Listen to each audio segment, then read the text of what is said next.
সকাল সকাল বাজারে এসে আমি আজ দেখবো বাজার ফাঁকা, এটা কল্পনা করতে পারিনি।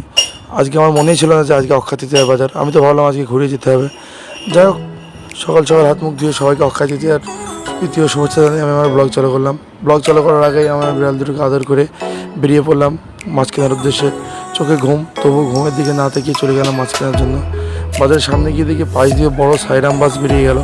মনে হয় একটু ভয় করে বাস দেখলে।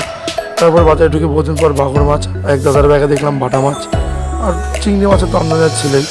তারপর আমি দেরি না করে আমার নিজের জন্য সিলভার ব্রিকেট এবং চিংড়ি মাছ কিনে গ্রামের উদ্দেশ্যে বেরিয়ে পড়লাম। গ্রামের উদ্দেশ্যে বেরোনোর আগে দেখলাম বন্ধুরা দাঁড়িয়ে আছে আমার পথে। তাদেরকে কিছু খাবার টাবার খাইয়ে আমি বিস্কুট চা খেয়ে আমি বেরিয়ে পড়লাম আমার কাজের উদ্দেশ্যে।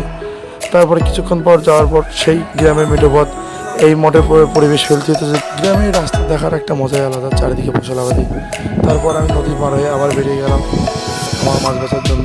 গ্রামে যাওয়ার আগে মাছগুলো দেখে নিলাম কেমন আছে। গ্রামে গিয়েও দু একবার দেখলাম মাছগুলো জানতে আছে। জমে থাকা অবস্থায় সমস্ত মাছ শেষ করে আমি আমার বাড়ির দিকে রওনা দিলাম। রওনা দেওয়ার সময় খেয়ার দিকে এসে দেখি খেয়াটা নতুন করে পড়ে আছে। খেয়া নৌকা আসার আগে আমি একটু আম গাছের গায়ে জিরিয়ে নিলাম। তারপর খেয়াতে ওঠার পরপরই দেখি আমাদের এক দাদু চানা ফেলে মাছ দিচ্ছে।